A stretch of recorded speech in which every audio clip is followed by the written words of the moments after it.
It is a great day to start our discussing about our hot topic today, which is copyright movie. So the movie that got copyright is Ada Apa Dengan Dosa. So before we start our discussing about this topic, I would like to introduce our three panel for today. The first one is Mr. Muhammad AIMAN bin Bahari. Mr. Muhammad AIMAN bin Bahari, how are you? I'm fine.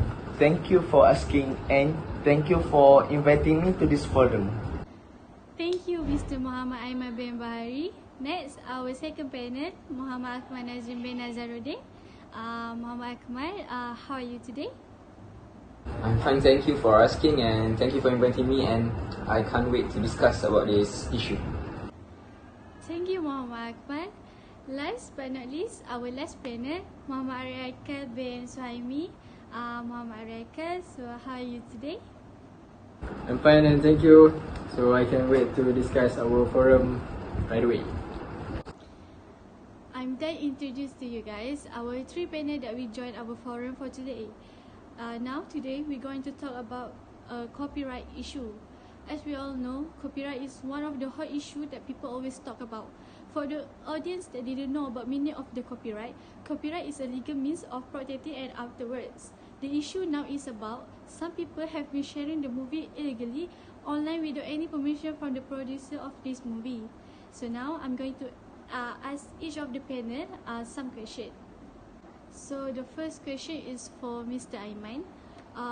So I want to ask you, what does the copyright protect and who owns the copyright?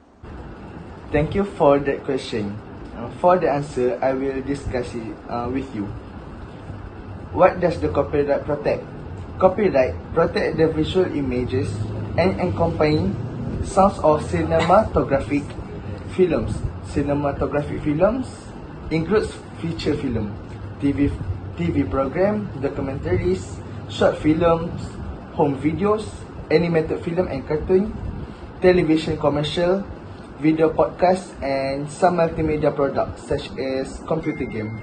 In this issue, one of the websites in the internet was copyright this movie by selling it with the low price without any permission, and it was illegal for the film, and it will destroy the filmmaker income. The last question for me is, who owns the copyright? The copyrights are generally owned by the people who create the works of expression, with some important exception. If a work is created by an employee in the course of his or her employment, the employer owns the copyright. So for this issue, the pencil, picture and record is on that copyright because they're the one who published this movie. That's all from me. Thank you. Thank you so much, Mr. AIMAN, for your explanation about copyright. So I hope the audience can get the knowledge, a new knowledge that Mr. AIMAN have given to us today. So next, for our second panel, which is Mr. AQMAL, can we know what do you know about this issue?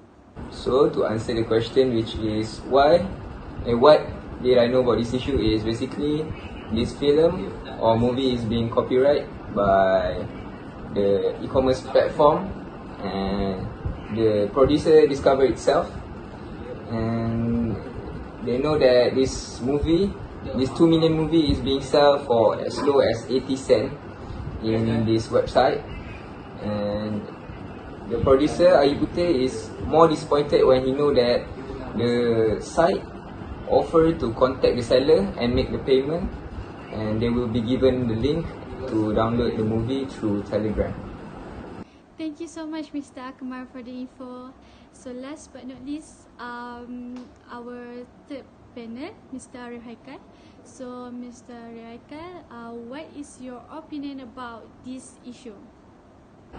So what is my opinion about this issue is, when it comes to the issue of copyright in the digital age, it is not uncommon to read claims and counter-claims regarding the public's perception of copyright enforcement and infringement through file sharing mechanism. Public policy in the field is often driven by assumptions that tend to be nothing more than guesswork as to their effectiveness and efficiency.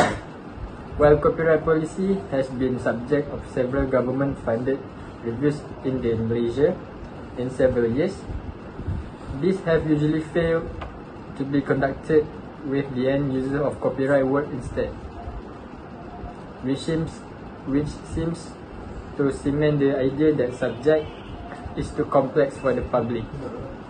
It is therefore a very refreshing development when research is conducted to provide us with better empirical understanding of what the public really thinks with regard to copyright, going beyond mere conjecture and potential bias. Thank you so much, Mr. Arief, for your opinion. To be honest, I also agree with your opinion just now. So before I forget, I have one more question. This question is for all the panel. So what the opinion that you guys can give for this issue? In my opinion, this thing can destroy the Malaysia industry movie because it was illegal and doesn't have any permission. So in my opinion, I think it is a wrongdoing because we stole others people's ideas and their income and make it into our self-income. So in my opinion, this is not supposed to happen because everything in this world has their own value. So by doing this type of thing, something valuable will drop right away. So I'm done giving all the questions for all the panelists today. So thank you so much, Mr. AIMAN, Mr. AQMAL NADZRIN, and Mr. Arief, for giving your time to discuss with us about this issue. Thank you.